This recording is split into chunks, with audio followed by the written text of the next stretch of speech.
Neuro-Mind, a joyful, inclusive podcast that celebrates what happens when curiosity meets passion. Each episode invites a neurodivergent or neurotypical guest to deep dive into their special interest.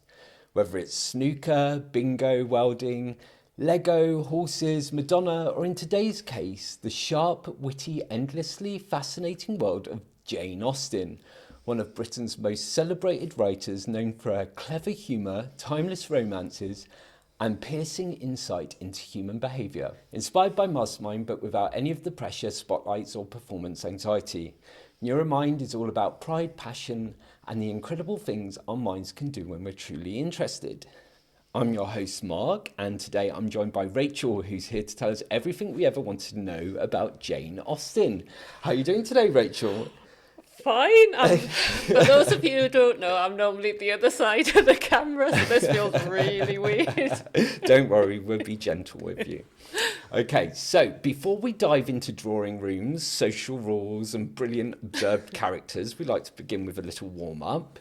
Is there something small that reliably brings you a bit of joy? Yeah, we were actually talking about it this morning. We've got hens at home, and there's one hen in particular, Goldie, who's a little silky, and she's got quite fluffy head that covers her eyes, so she always looks mean and moody. And I see her every morning as I'm making a tea, just glaring at me through the window, but it always makes me laugh. Oh, it's nice to have a pet. Yeah, we have plenty in our house. Now it's time for the focus round. Rachel, please can you do us the honour of pressing the red Neuro-Mind sound effect button?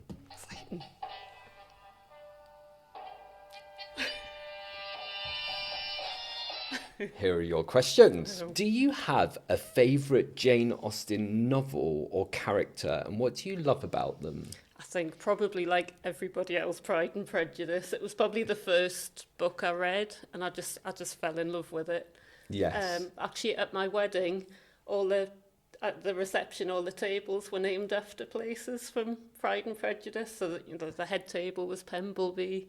Oh wow, so you are a mega fan. I am a mega fan. And obviously Elizabeth Bennet is probably my favourite. Growing up, I guess I wasn't very girly. I wasn't into, makeup and dressing up. And I think I saw that in her, that she wasn't bothered about going to balls and making bonnets and all that. She was like, she wanted to go out for long walks, and she loved reading, and she didn't conform necessarily to what society expected of women. Strong character. Yeah, and I guess that spoke to me quite a lot. What do you think makes Jane Austen's stories feel so relevant today?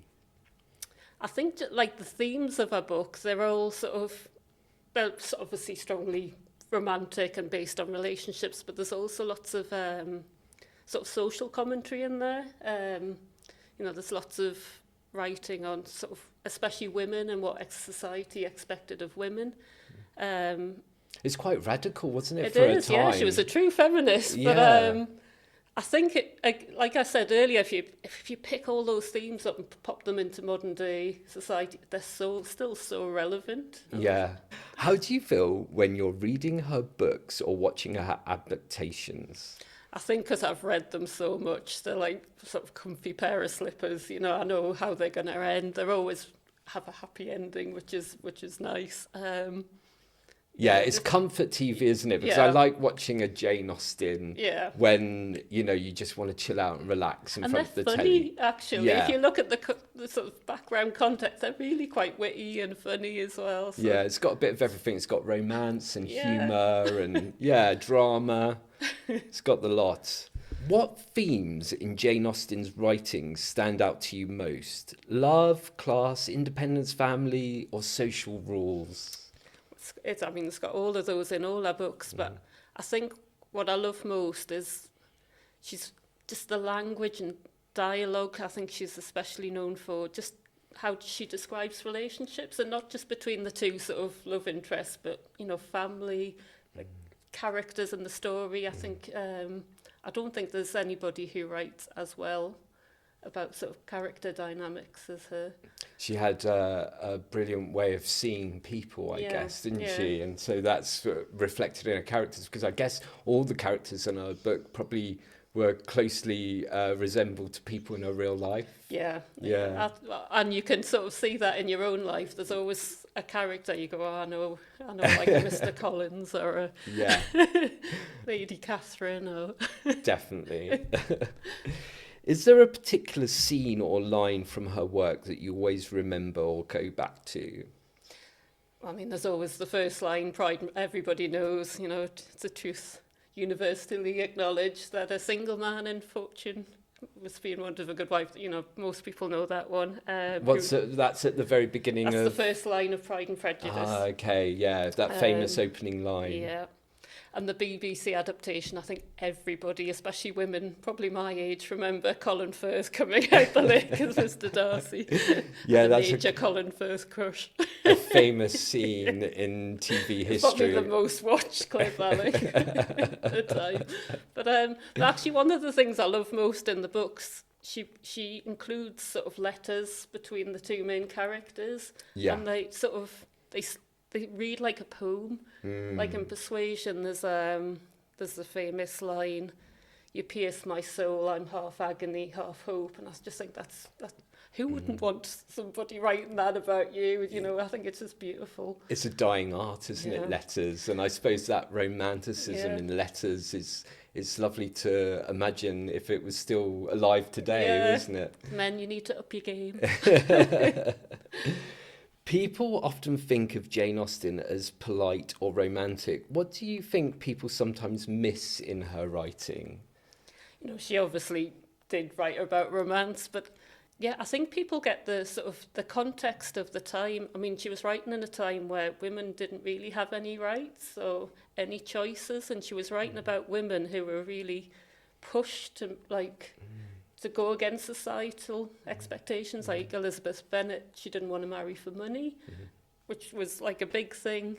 Yeah. Sort of in the 19th century, you married up. And in her time, marriage was really one of the only sort of directions for women. Yeah. And having a sort of a really good match and a marriage was like the best you could hope for in a way. Yeah. Which is a shame, which I suppose was reflected in her life as well, wasn't it? Yeah.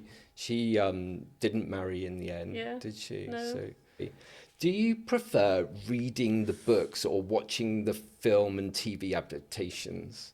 I don't think you can beat the book. I think there's a lot of sort of the description of character and stuff. I think it would be hard to sort of portray, but I do love a period drama as well. I love getting lost in that.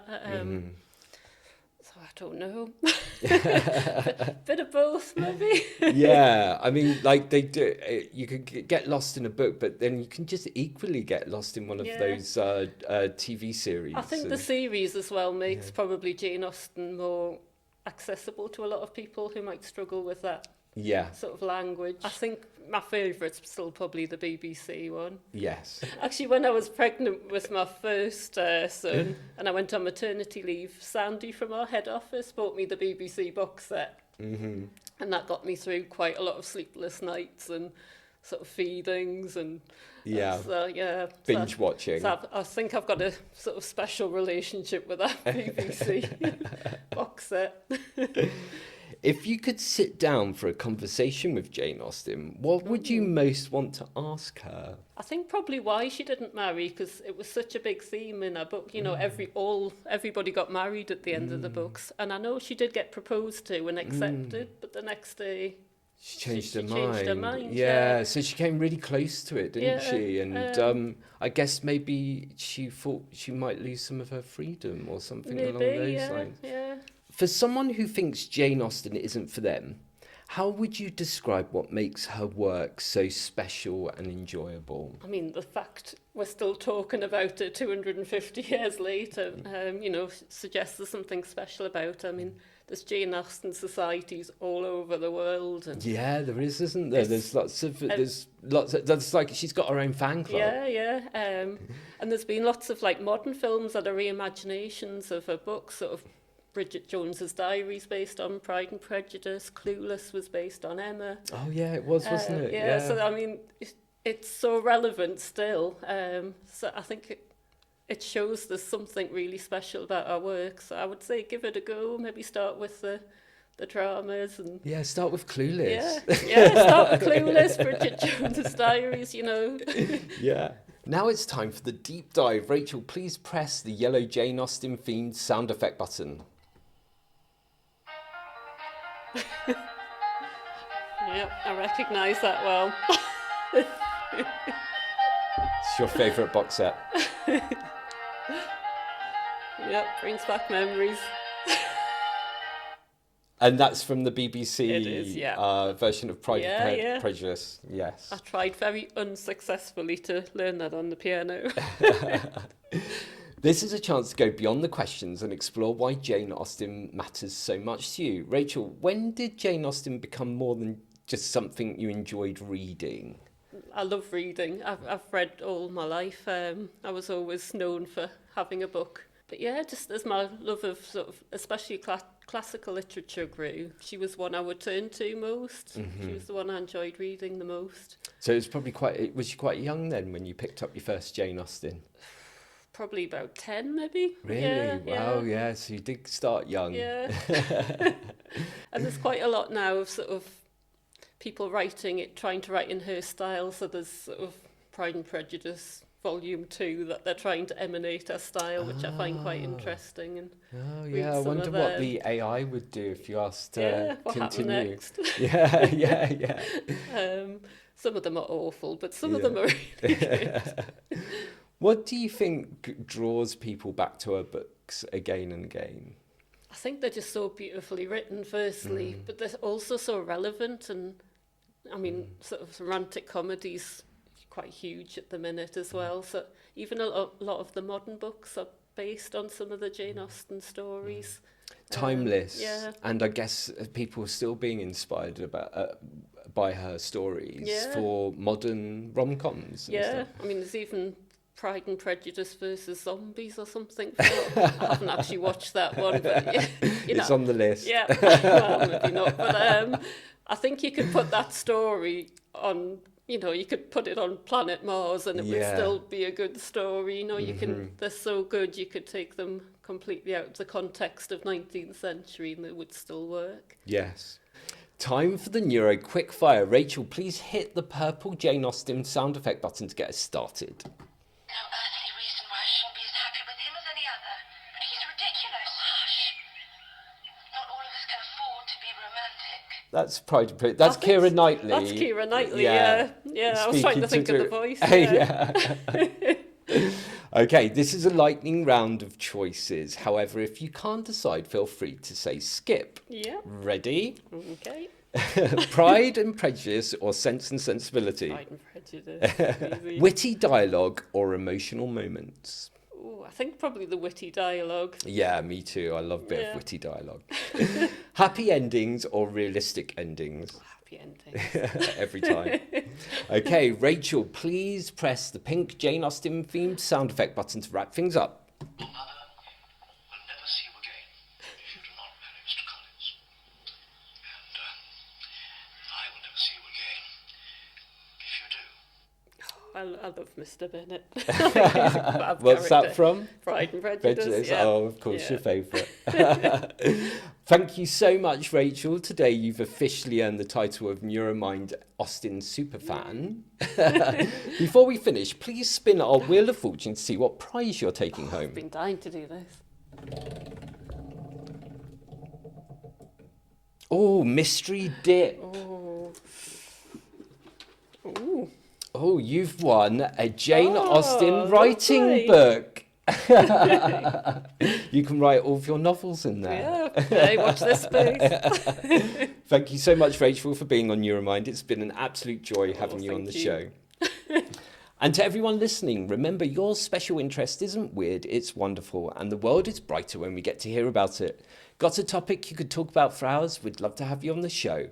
Come and be a guest on Neuro-Mind, the podcast that celebrates everything you love, no matter how niche, nerdy, or neuro-wonderful.